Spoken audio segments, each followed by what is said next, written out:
Graça e paz, povo de Deus. Amém. Louvado seja o nome do Senhor, que nos dá a oportunidade de podermos nos reunirmos aqui, sua casa, na casa de Deus, para louvar, adorar, bendizer o nome de Cristo Jesus. Nesse mês de maio, o tema é a família do reino da aliança. Então nós estamos falando sobre família, tema tão importante para todos nós. Tema caríssimo para todos nós, principalmente em nossos dias em que vemos tantas famílias desestruturadas e o próprio conceito de família sendo destruído. Mas a palavra de Deus nos fortalece e a palavra de Deus nos traz esperança. A palavra de Deus nos traz refrigério e nos fortalece para que nós possamos viver de acordo com a vontade de Cristo Jesus e não com os rudimentos deste mundo. Amém? Por isso eu gostaria que os irmãos pudessem abrir a palavra de Deus na carta de Paulo aos Efésios. Nós vamos ler o capítulo de número 5 de Efésios e vamos procurar entender então aqui a palavra de Deus, o que a palavra de Deus tem a nos dizer a respeito da família, a respeito da vida cristã, de como nós devemos viver a vida cristã. Lembrando que a carta de Efésios, ela pode ser dividida aqui em duas partes, do capítulo 1 ao capítulo 3, Paulo trata de doutrinas, ele fala das bênçãos, dos benefícios que temos ao sermos resgatados por Cristo Jesus, sermos salvos, eleitos, escolhidos desde a eternidade para sermos família de Cristo Jesus. Do capítulo 4 ao capítulo 6, Paulo fala de coisas práticas, fala da vida cristã, mas de um modo prático. E hoje, mais especificamente, nós queremos, claro, falar aqui nessa noite sobre a família no reino, a família do reino da aliança, e queremos tratar desse tema então a partir desse texto aqui de Efésios capítulo 5. Vamos ler então todos nós o texto? Diz assim a palavra de Deus: portanto sejam imitadores de Deus como filhos amados. Como assim? Imitadores de Deus. Podemos imitar a Deus, irmãos? O Eterno, o Todo-Poderoso, o Criador dos céus e da terra, será que nós podemos imitá-lo? Diz aqui Paulo, já afirmando no início: portanto sejam imitadores de Deus como filhos amados, e vivam em amor como também Cristo nos amou e se entregou por nós como oferta e sacrifício de aroma agradável a Deus. Olha que Paulo começa a dizer aqui então a partir do versículo de número 3, que a imoralidade sexual e toda impureza ou avareza não sejam nem sequer mencionadas entre vós, como convém a santos. Não usem linguagem grosseira, não digam coisas tolas nem indecentes, pois isso não convém, pelo contrário, digam palavras de ação de graças. Fiquem sabendo disso, nenhuma pessoa imoral, impura ou avarenta, porque a avareza e a idolatria têm herança no reino de Cristo e de Deus. Não se deixe enganar com palavras vazias, porque a ira de Deus vem sobre os filhos da desobediência por causa dessas coisas. Portanto, não participem daquilo que eles fazem. Porque no passado, vejam bem, no passado vocês eram trevas, mas agora são luz no Senhor. Vivam como filhos da luz, porque o fruto da luz consiste em toda bondade, justiça e verdade, tratando de descobrir o que é agradável ao Senhor. E não sejam cúmplices nas obras infrutíferas das trevas, pelo contrário, tratem de reprová-las, pois aquilo que eles fazem em segredo é vergonhoso até mencionar, mas todas as coisas, quando reprovadas pela luz, se tornam manifestas, porque tudo o que se manifesta é luz. Por isso é que se diz: desperta, ó tu que dormes, levanta-te dentre os mortos e Cristo te iluminará. Portanto, tenham cuidado com a maneira como vocês vivem. Vivam não como tolos, mas como sábios, aproveitando bem o tempo, porque os dias são maus. Por esta razão, mas procurai compreender qual a vontade do Senhor. Versículo 18 aqui, e não vos embriagueis com vinho no qual há dissolução, mas enchei-vos do Espírito. Falando entre vós com salmos, entoando e louvando de coração ao Senhor, com hinos e cânticos espirituais, dando sempre graças por tudo a nosso Deus e Pai, em nome de nosso Senhor Jesus Cristo, sujeitando-vos, prestem atenção agora, queridos, versículo 21, sujeitando-vos uns aos outros no temor de Cristo. Aí o versículo de número 22, em nossas Bíblias, aparece aí, em algumas Bíblias, vai aparecer aí como se o tema ele estivesse mudando, como se Paulo agora ele estivesse falando de um outro assunto. Não é bem assim, Paulo não está falando de um outro assunto, Paulo está falando do mesmo assunto. E ele continua, as mulheres sejam submissas ao seu próprio marido como ao Senhor. Porque o marido é o cabeça da mulher, como também Cristo é o cabeça da igreja, sendo este mesmo o salvador do corpo.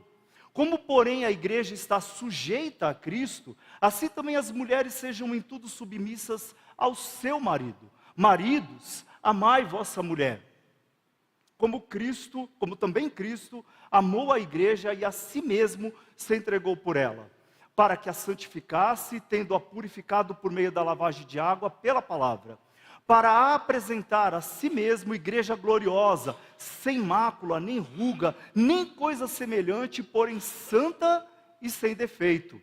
Assim também os maridos devem amar a sua mulher como ao próprio corpo. Quem ama a esposa, a si mesmo se ama, porque ninguém jamais odiou a própria carne, antes alimenta e dela cuida, como também Cristo o faz com a igreja, porque somos membros do seu corpo.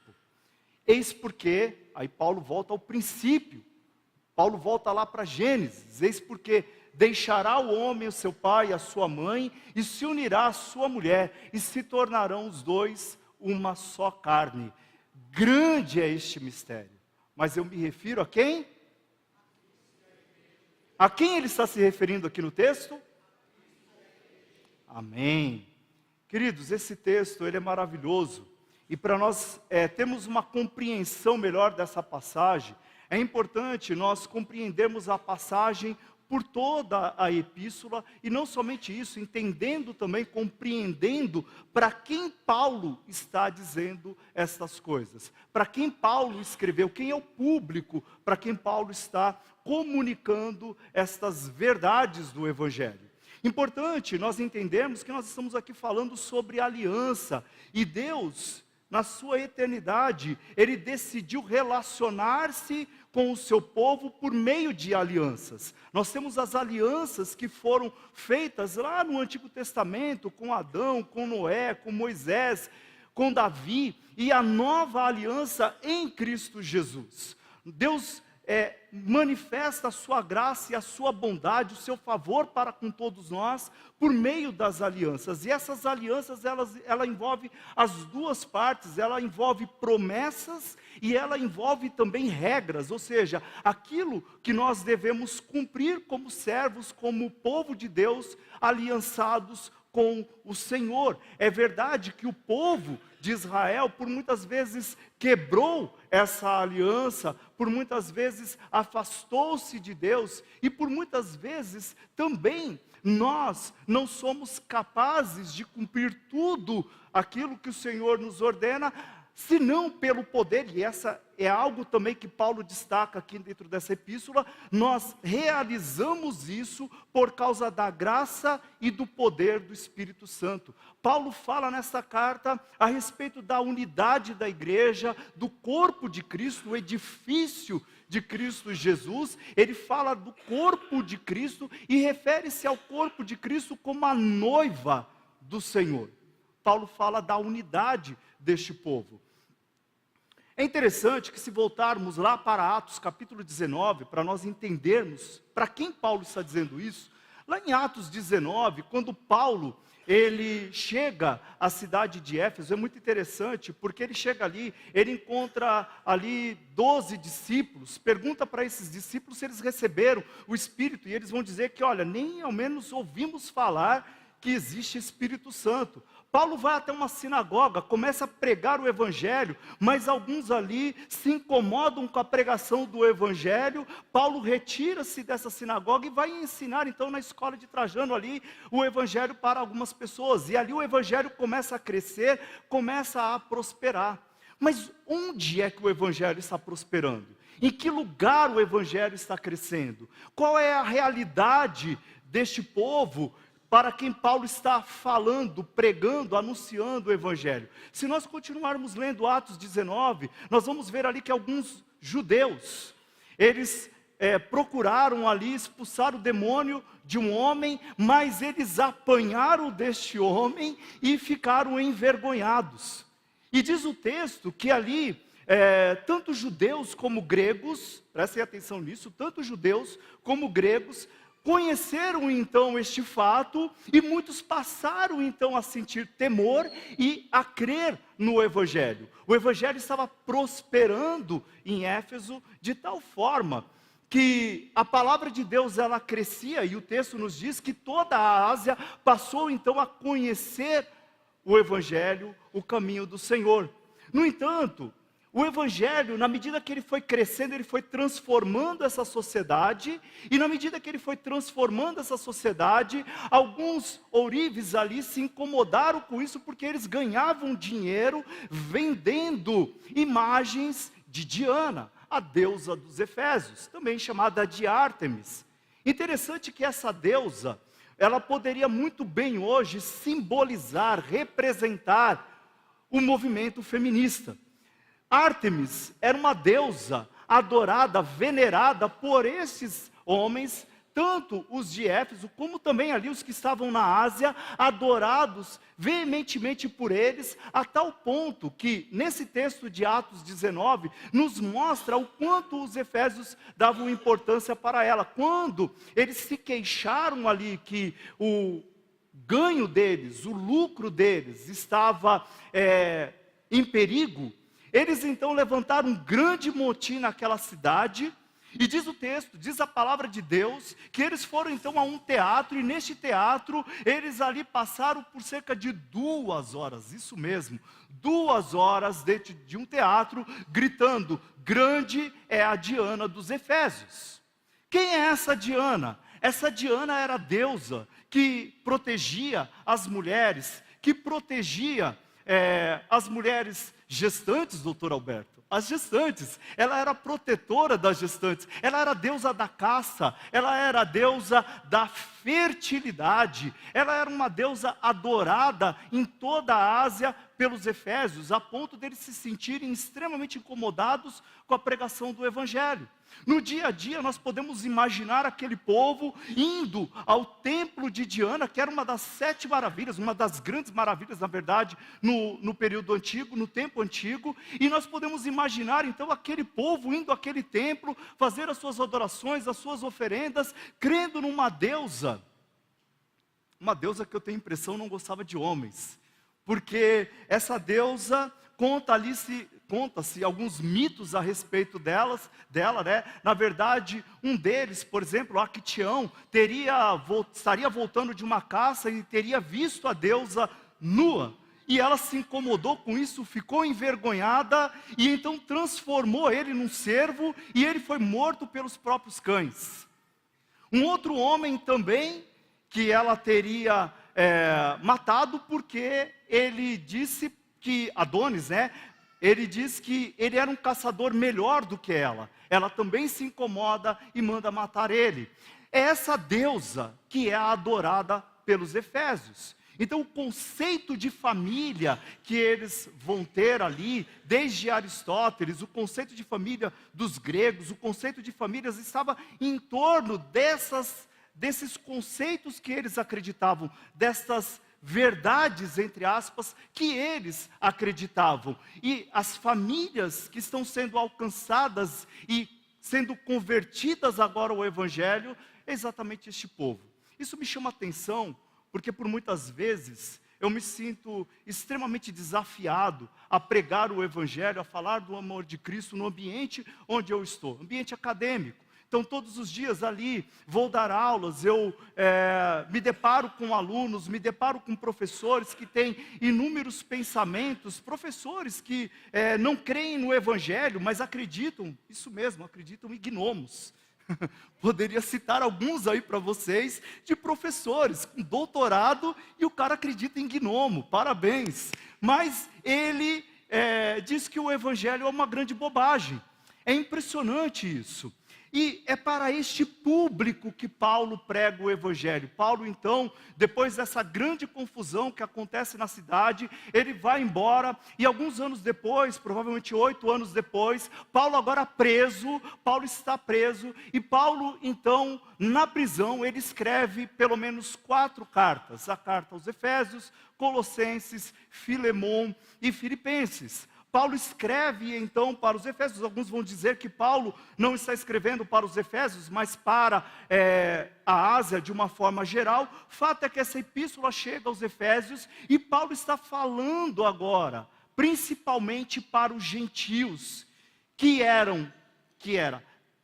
estava nas trevas e que agora está na luz. Paulo usa termos como velho homem e agora o novo homem. Essas pessoas agora precisam aprender o que é uma família em Cristo Jesus. Uma família que está sob a aliança da graça e não mais sob os rudimentos do mundo, não mais sobre essas crenças, não mais sobre esses mitos. Paulo diz no versículo 11 do capítulo 2, diz assim: portanto lembrai-vos de que outrora vós, gentios, na carne, chamados incircuncisão por aqueles que se intitulam circuncisos na carne, por mãos humanas, naquele tempo estáveis sem Cristo, separados da comunidade de Israel e estranhos às alianças da promessa, não tendo esperança e sem Deus no mundo. É para este público que Paulo fala. No capítulo 3, Paulo diz que ele é o apóstolo dos gentios,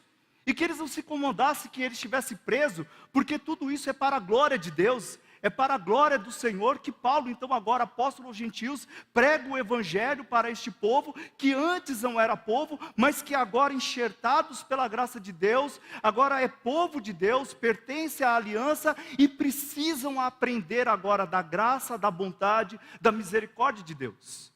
Paulo então escreve agora essa carta, e eu estou destacando aqui basicamente o capítulo 5, mas nós poderíamos já começar aqui pelo capítulo 4, versículo 17, e no capítulo 5 aqui, Paulo segue então dando instruções de como este povo, ele deveria ser no Senhor. Eu gostaria de destacar também aqui no texto, algumas palavras que são importantes. Por exemplo, no capítulo 5, versículos 1 e 2, Paulo destaca aqui a palavra imitai, no grego mimetai. Então, o imitai a Deus. A segunda palavra aqui no versículo 2, ele usa o termo amor, e o termo amor aqui é o ágape. E lá no versículo 22, ele usa a palavra sujeitando-se, ou sujeitai, sujeitem-se, uns aos outros, o versículo 21, e as esposas devem sujeitar aos seus maridos. E a palavra cabeça, são 4 palavras, pelo menos 4 palavras muito importantes aqui dentro desse texto, para nós compreendermos a passagem e termos uma ideia melhor do que Paulo está dizendo quando ele diz: vós, mulheres, esposas, sujeitai aos vossos maridos. O que Paulo está querendo dizer com isso? Ou que Paulo está falando aqui a respeito da família? Paulo não está falando aqui que a mulher ela é um ser inferior ao homem, e nem está dizendo que o homem é um ser superior à mulher. Ele não está dizendo isso aqui. Paulo não está dizendo sobre algo que coloca o homem numa posição e a mulher numa outra posição. Paulo está falando aqui a respeito de papéis. Qual é o papel da mulher? Qual é o papel do homem? Qual é o papel dos filhos dentro da família da aliança? E tudo isso é feito para a glória de Deus Pai, manifestando a própria relação de Deus dentro da Trindade Santa. Ou seja, a família, ela deve manifestar. Nós vamos ver aqui que tanto homem quanto mulher, eles foram criados à imagem e semelhança de Deus, homem e mulher. Portanto, nós não estamos aqui falando de questões de posição, mas estamos falando sim a respeito de papéis, de como nós devemos agir, de como nós devemos nos comportar como cristãos, de como devemos agir, de como devemos nos sujeitar uns aos outros em amor, porque essa é a ordem dada pelo próprio Criador, é a forma como o Criador colocou todas as coisas para o nosso bem e para a glória do seu nome. Você ama a sua família, meu irmão? Ama a família, minha irmã? Então vamos refletir aqui um pouco sobre família. Vamos ver aqui algumas lições que esse texto ele nos traz a respeito da família. A primeira grande lição que nós podemos entender aqui através desse texto é que o casamento é uma aliança. Amém? Alguns casaram aqui recentemente. Casamento é uma aliança. É uma aliança e nós precisamos entender isso dentro do projeto de Deus para a família. Antes de mais nada, Deus criou a família. Foi Ele quem criou a família. E Ele criou a família de uma forma, com um modelo, com uma maneira de ser, com uma maneira de atuar no mundo, na sociedade. Esta família hoje que tem sido deturpada, que tem sido hoje constrangida. De vez em quando eu escuto família tradicional isso, família tradicional aquilo. Sim, família tradicional, glória a Deus por isso. Família tradicional sim, porque a família tradicional é a família que Deus formou, que Deus criou, que Deus organizou e que glorifica a Deus. Nenhuma outra forma que o homem queira atribuir o conceito de família pode ser de fato família, porque não é família, é qualquer outra coisa menos família. Pode ser um ajuntamento de pessoas, pode ser um grupo de pessoas, pode ser qualquer outra coisa, mas não é família. E depois de dizer isso, pode até ser que eu seja mandado embora caso alguém veja esse vídeo. Mas glória a Deus por isso. A verdade é que casamento é uma aliança pelo qual Deus nos fez nascer, viver como família dentro da aliança. E essa aliança, ela é feita para a glória de Deus, deve ser realizada, produzida. Tudo aquilo que nós realizamos, produzimos, fazemos, deve ser feito em santidade. Veja o que o autor aos Hebreus, ele diz no capítulo 13, versículo 4. Digno de honra entre todos, seja o matrimônio, bem como o leito, ou seja, a cama, sem mácula, porque Deus julgará os impuros e adúlteros. Palavras pesadas para os nossos dias, mas é a palavra de Deus. O casamento deve ser santo. A aliança entre um homem e uma mulher deve ser vinculado com amor, com respeito. O casamento deve ser vivido na sua intensidade, com todas as dificuldades que enfrentamos dentro de um lar. Ora surge um desemprego, ora um filho começa a dar um pouquinho mais de trabalho, ora nós precisamos oração por alguma questão que esteja acontecendo dentro do contexto familiar. Mas em tudo isso, a família, o lar, o casamento, ele deve ser santo e ele deve glorificar a Deus. Ele deve ser algo que venha trazer a nós alegria. Veja o que a palavra de Deus vai nos dizer em Provérbios capítulo 5. O que a palavra de Deus diz ali? Alegra-te com a mulher da tua mocidade. Alegra-te. Que bom, irmãos, se nós pudermos chegar à idade avançada e o homem e a mulher, um dizer para o outro: eu me alegro com você, eu me sinto feliz ao seu lado, é bom acordar do seu lado. De vez em quando eu vejo homens, que gostam de passar assim o dia inteiro no boteco. Eu acho que esse cara não tem prazer nenhum dentro de casa. Misericórdia. Nós precisamos sentir prazer dentro do lar, no convívio com a família, no convívio com os nossos filhos, no convívio com o cônjuge. Devemos ter a alegria. A palavra de Deus diz: alegra-te com a mulher da tua mocidade. E não somente isso, alegrar-se com a mulher da tua mocidade. E como diz o Salmo 128, a palavra de Deus diz que a família deve prosperar. Vamos ver aí, Salmo 128, o que a palavra de Deus ela diz? Bem-aventurado aquele que teme ao Senhor e anda nos seus caminhos. Você comerá do fruto do seu trabalho, será feliz e tudo irá bem com você. Sua esposa, no interior de sua casa, será como o quê? A videira, não é? Frutífera. E teus filhos? Será como? Rebentos da oliveira à roda da tua mesa. O casamento é uma aliança. E o casamento é uma grande bênção que deve trazer alegrias. É verdade que por muitos momentos temos dificuldades, por muitos momentos nós passamos por situações difíceis. Há um autor que faz ali uma biografia sobre Lutero e comentando sobre Lutero. Lutero casou-se, Martinho Lutero casou-se quando já estava com 42 anos de idade e relutando muito, né, no casamento, porque ele acreditava que morreria brevemente. Lutero casa-se com Catarina von Bora, e tem 6 filhos com ela. Olha isso que bênção, hein? Quem aqui tem 6 filhos? Catarina von Bora. E Lutero refere-se ao lar, ao casamento, como a maior bênção, mesmo tendo ele relutado durante muito tempo com o casamento.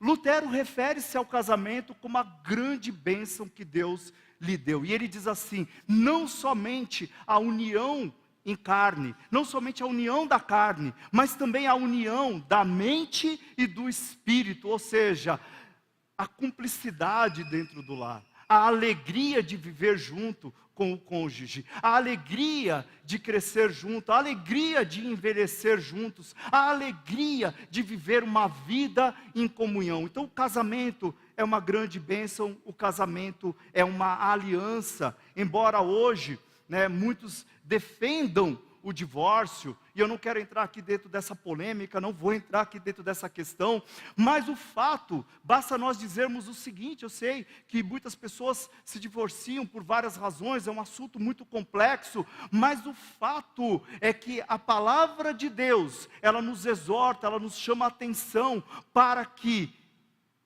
Deus, olharmos para Deus, sejamos imitadores de Deus. Deus não se divorcia, queridos, e portanto nós deveríamos aprender isso. O divórcio, ele acontece por causa da dureza dos vossos corações. É isso que disse Jesus. Agora, Deus não se divorcia. O casamento deve ser uma bênção. O casamento deve ser para crescimento. O casamento deve ser para frutificar. O casamento deve ser para que Deus seja glorificado. Segunda lição que nós temos aqui. Segunda lição. O papel da mulher e o papel do homem no reino da aliança. Qual é o papel do homem? Qual é o papel da mulher no reino da aliança? Como é que nós podemos olhar então agora para Efésios, o versículo 22, quando Paulo então ele diz que as esposas, que cada uma das suas esposas deve se sujeitar ao seu próprio marido. Vou fazer aqui a leitura de alguns textos da palavra de Deus. Diz assim a palavra de Deus em Gênesis capítulo 1, versículos 26 e 28. Também disse Deus: façamos o homem à nossa imagem, plural, conforme a nossa semelhança. Tenha ele domínio sobre os peixes do mar, sobre as aves do céu, sobre os animais domésticos, sobre toda a terra e sobre os répteis que rastejam pela terra. Criou Deus, pois, o homem, a sua imagem, a imagem de Deus o criou. O que diz a palavra de Deus? Homem e mulher os criou. Homem e mulher os criou. Homem e mulher, a imagem de Deus os criou. Olhe para a mulher agora, meu irmão. Ela tem a imagem de Deus. Olhe para a mulher e você vai ver a imagem de Deus. Olhe para o homem agora, minha senhora. Olhe para o homem agora, mulher. E você vai ver no homem a imagem de Deus. Deus criou homem e mulher segundo a sua imagem. Outro texto muito interessante, em Gênesis 2:18, diz assim: disse mais o Senhor Deus: não é bom que o homem seja só, far-lhe-ei uma auxiliadora, que lhe seja idônea, que seja igual ao homem, que seja da mesma, que seja ali compatível com o homem. e que ela então agora seja uma auxiliadora, não que ela seja inferior ou que o homem seja superior a ela. Ambos têm a imagem de Deus e o mandato cultural foi dado tanto para um como para o outro. Crescei-vos e multiplicai-vos. É tanto para o homem como para a mulher. Dominai é tanto para o homem como para a mulher.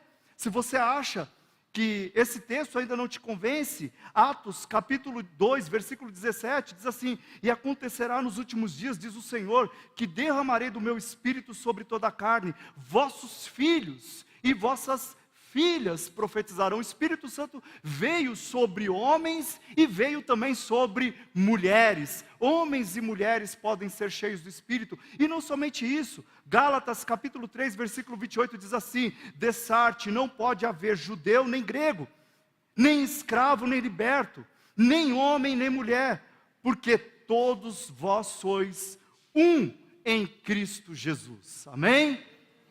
Nem homem nem mulher, todos vós sois um em Cristo Jesus. É isso que diz a palavra de Deus.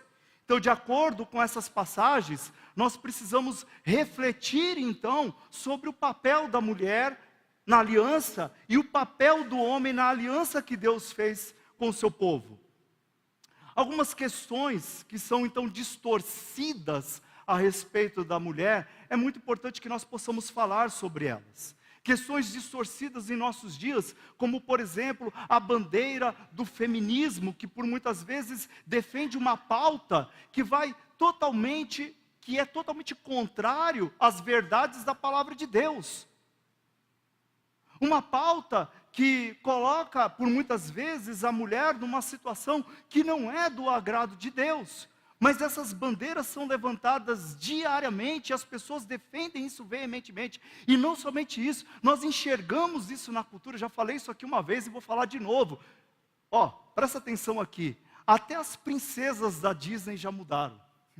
Sabe aquela princesinha que precisava do beijo, apaixonado, para que ela voltasse à vida? Aí o sujeito ia lá, beijava ela, opa, voltei à vida. Isso não existe mais. A princesa agora ela é descolada, ela tem arco e flecha, e os príncipes são um monte de bobões. Ela não quer casar-se, ela não quer o casamento, ela quer viver a sua vida, ela é descolada, ela é bem resolvida. Para que homem? Eu não quero homem. Então são algumas verdades que a gente vê assim, distorcidas na verdade. Alguns conceitos distorcidos que a indústria cultural ela coloca muitas vezes, e que as pessoas vão ouvindo isso, assimilando isso e, consequentemente, incorporando isso no seu dia a dia e nas suas próprias vidas. Mas, por outro lado, também nós temos algumas questões muito sérias. Questões de como os homens trataram as mulheres ao longo da história. E esse é um problema sério. Queria citar aqui 2 teólogos. Um deles é o John Stott, que afirmou o seguinte, abre aspas: o histórico de opressão às mulheres é tão extenso e abrangente que se faz necessária uma reparação por parte da própria sociedade dominada pelos homens, fecha aspas. Quem disse isso não fui eu não, John Stott. E ainda diz, abre aspas, a identidade das mulheres foi definida pelos homens da forma mais degradante possível, especialmente quando as mulheres eram vistas pelos homens como objetos sexuais. Isso é muito sério. Isso é muito sério. Por muitos e muitos anos, nós vimos isso em campanhas de publicidade e propaganda, as mulheres sendo colocadas como objeto sexual, enfim, algo totalmente degradante para a sociedade. Um outro teólogo, Gerhard von Grün, ele diz o seguinte, também afirmou que, abre aspas, tem uma confissão a fazer. Já houve muitos momentos em que eu poderia ter sido mais consciente, ter tido mais consideração em relação às mulheres em várias áreas ou aspectos da vida, fecha aspas. Então,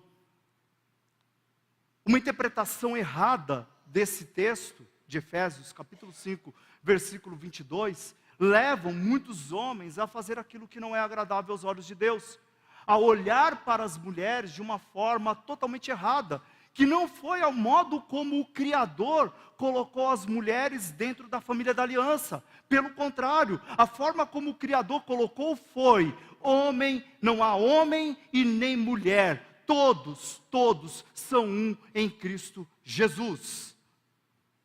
Eu sei que esse tema é pesado, é polêmico, mas a verdade da palavra de Deus, ela precisa calar mais alto dentro dos nossos corações, e nós precisamos voltar para o texto bíblico e entender que Paulo está dizendo aqui no versículo 2, amai-vos uns aos outros. É isso que a palavra está dizendo. Nós, homens, não estamos amando as nossas mulheres, esposas, quando nós as tratamos como se fosse um ser inferior. A palavra de Deus não ensina isso. Outro ponto importante que nós precisamos responder aqui. Então, qual é o papel da mulher? Qual é o papel da mulher, então?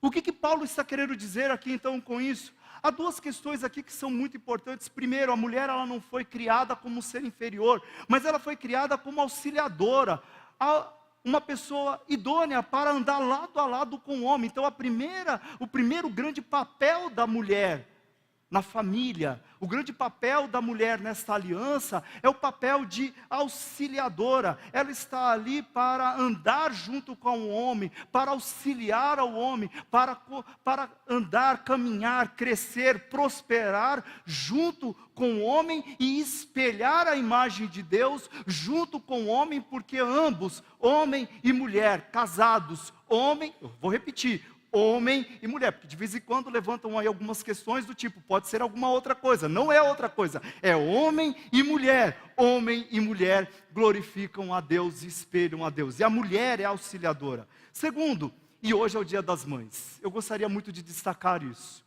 a maternidade. Gosto dessa frase aqui, Deus trabalha no ventre da mulher, Deus trabalha no ventre da mulher. Eu vou repetir, Deus trabalha no ventre da mulher.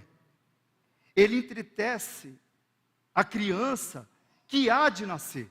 Deus trabalha na mulher de uma forma que nenhum homem pode sonhar em ter Deus trabalhando nele. Amém? Isso é maravilhoso demais, irmãos. É uma bênção. Deus criou a mulher com esta capacidade, com essa graça, com este dom de poder gerar, de poder dar à luz filhos, de poder então ser mãe. E aqui vai os meus parabéns a todas as mamães hoje, porque isso é motivo de você se alegrar, de você glorificar a Deus nesse dia, porque o Criador, Ele te fez mãe. E mesmo muitas que não podem, por algum motivo, por alguma razão, ter um filho, por alguma situação específica, Deus dá a graça de poder adotar filhos e trazer filhos para dentro da sua casa e assim glorificar o nome do Senhor. Portanto, o papel da mulher, ser auxiliadora, e a maternidade, duas missões extremamente importantes. Isso não pode ser pouco, irmãos. Eu não sei por que as feministas acham que isso é pouco. Eu não sei por que defendem tanto o aborto. Eu não sei por que defendem tanto a morte em vez de defender a vida. Eu não sei por que defendem tanto essas questões. Não, o direito da mulher, porque a mulher ela é dona do seu corpo, porque a mulher é uma bênção que as mulheres possam gerar e ter os seus filhos, para a glória de Deus. Terceira lição. Aliás, só queria dizer o seguinte: papel da mulher, então, ser auxiliadora, e papel da mulher, ser mãe. Mas aí, vocês vão me perguntar, e você não vai dizer qual é o papel do homem nessa história? Qual é o papel do homem, então? Papel do homem. Diz aqui a palavra de Deus, eu vou até ler o texto novamente. Maridos, que cada um de vocês ame a sua esposa, como também Cristo amou a igreja e se entregou por ela. Veja, por que eu disse que a palavra cabeça aqui ela é tão importante? Porque no mundo antigo, eles não olhavam a cabeça como algo que fazia parte do sistema nervoso. Pelo contrário, eles olhavam para a cabeça como algo que sustentava o corpo, que alimentava todo o corpo. É assim que eles viam.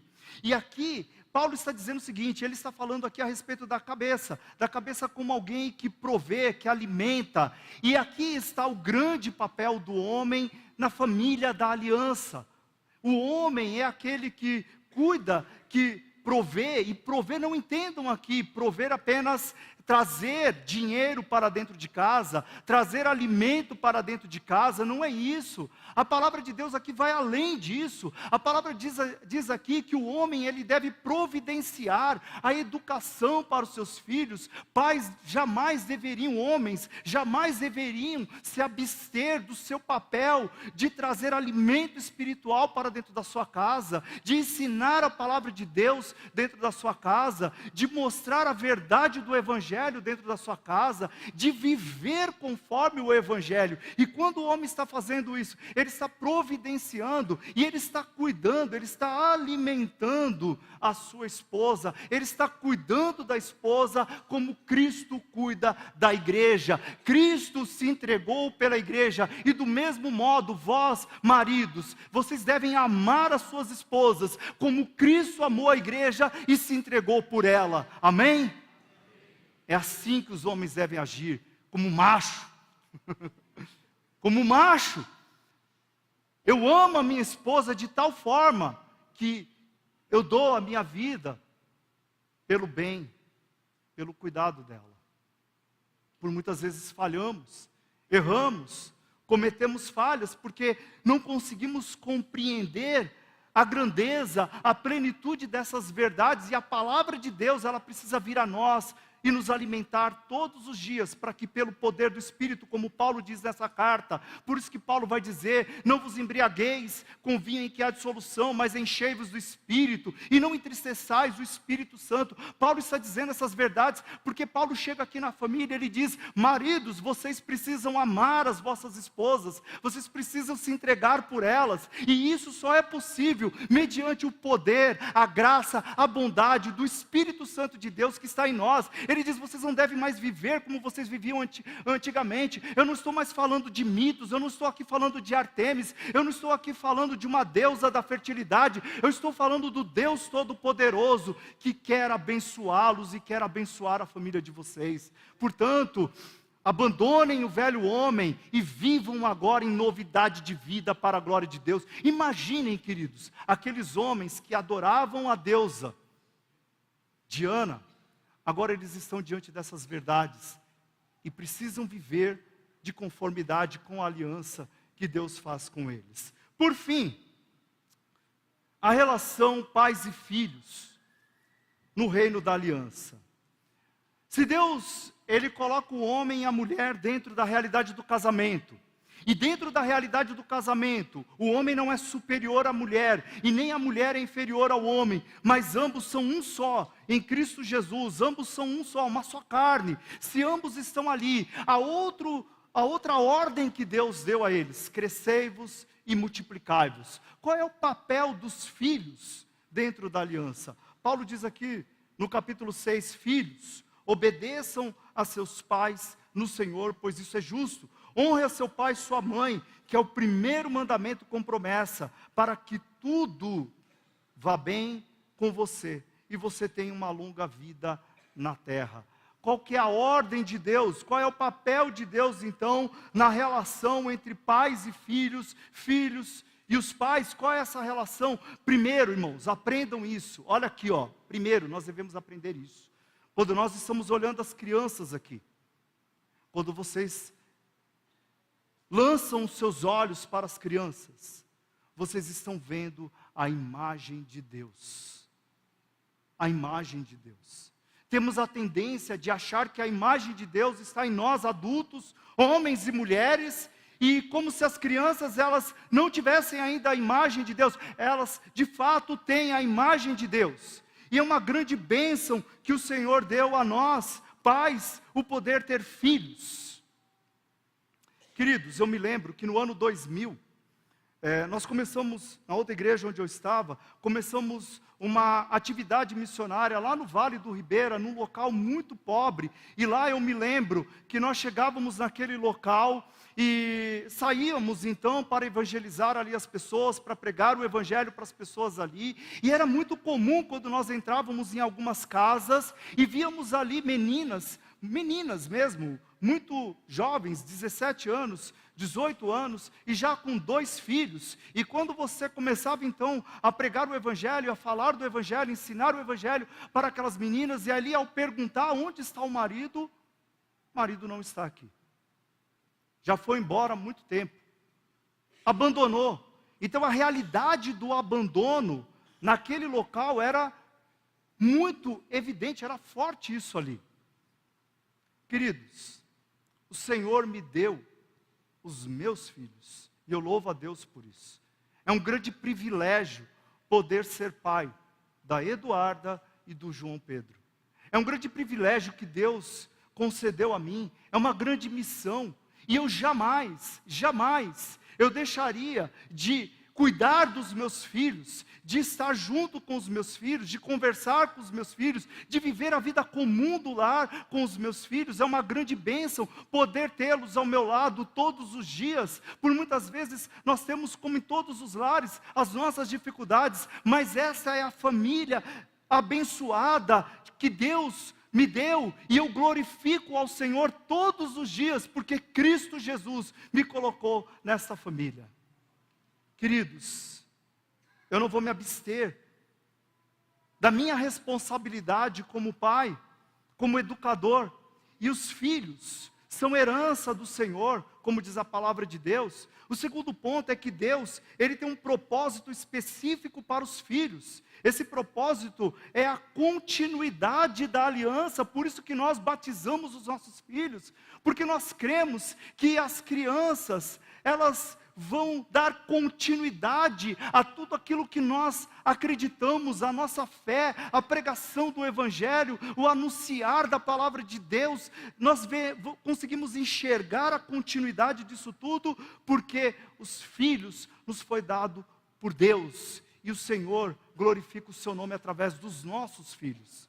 Nós precisamos ensiná-los, precisamos educá-los. Terceiro ponto é que os filhos são herança, como eu coloquei aqui, é uma herança que Deus nos deu, e nós precisamos ensinar os nossos filhos a serem obedientes à palavra de Deus. Nós precisamos inculcar a palavra de Deus, ensinar a palavra de Deus. Aprendam isso, não terceirizem de forma alguma essa responsabilidade que Deus deu a nós, pais.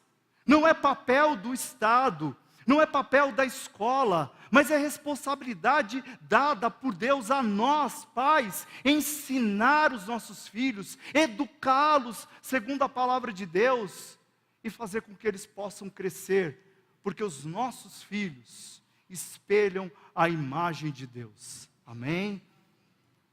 E Deus é glorificado através dos nossos filhos. O que nós podemos ver então com essas verdades sobre a família no reino da aliança? Nós podemos ver que a família, portanto, ela vai manifestar a própria relação do Deus Trino, Pai, Filho e Espírito Santo.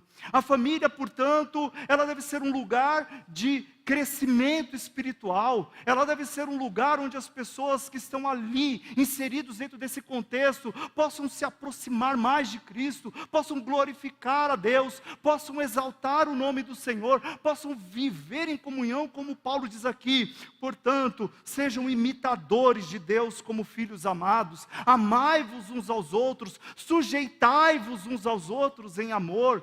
Tudo isso é para a glória de Deus, para que o nome do Senhor seja glorificado. E tanto isso é verdade, que Paulo encerra o texto dizendo o seguinte: Paulo diz assim: grande é este mistério, mas eu me refiro a Cristo e à igreja.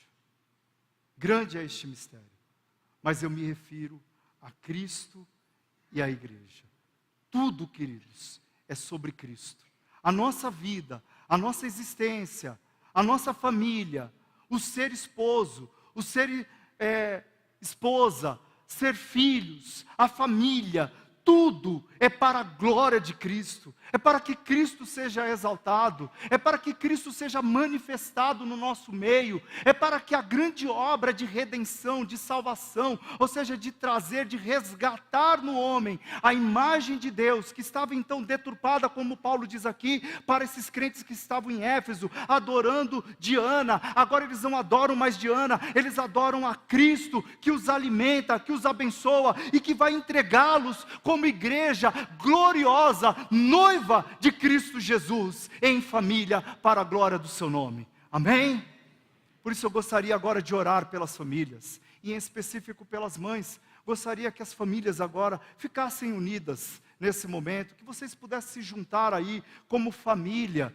E agora nós vamos então orar, clamar, suplicar, implorar a Deus, para que o Senhor, pelo poder do seu Espírito Santo, venha nos abençoar, venha abençoar os nossos lares, as nossas famílias, as nossas crianças, venha abençoar, queridos.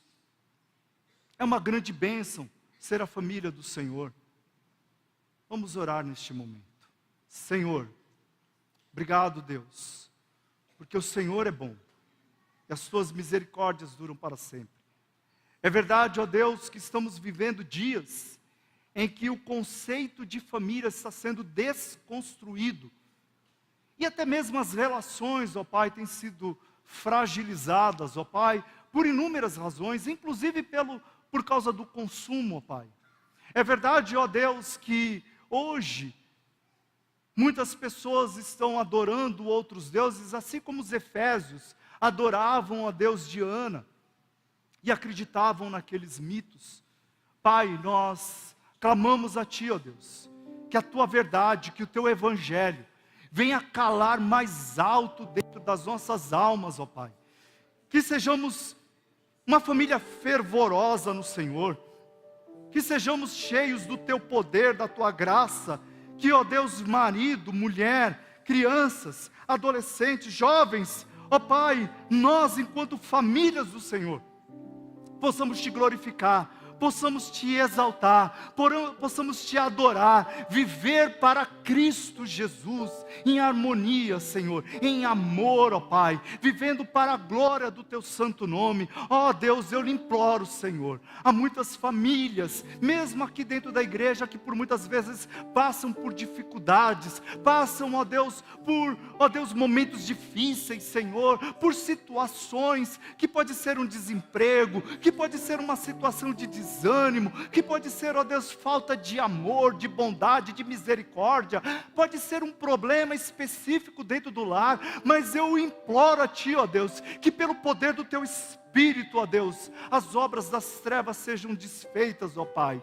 e assim, ó Deus, Cristo Jesus possa ser glorificado em cada família da Igreja Presbiteriana da Penha, da Igreja Presbiteriana do Brasil, da igreja no Brasil, ó Pai, e assim, ó Deus, aqui no Brasil, famílias cristãs possam manifestar a Tua graça, o Teu poder, a Tua bondade, a Tua misericórdia. Pai, aquelas famílias que estão desestruturadas por causa da miséria, por causa da mentira, da corrupção, por causa, ó Deus, de uma sociedade, Senhor, cada vez mais dissoluta, que acredita, Senhor Deus, em deuses estranhos, eu imploro a Ti, ó Deus, para que a igreja seja sal e luz nessa sociedade, para que, ó Deus, a igreja manifeste o poder, a graça, a bondade de Cristo Jesus, possamos ver mais pessoas, os Teus eleitos, Senhor, voltando-se para Ti, ó Pai, em nome de Cristo Jesus. Usa a família, usa a igreja, Pai, e assim que Cristo Jesus seja exaltado aqui, para a glória de Deus Pai, em nome de Jesus. Amém, Senhor.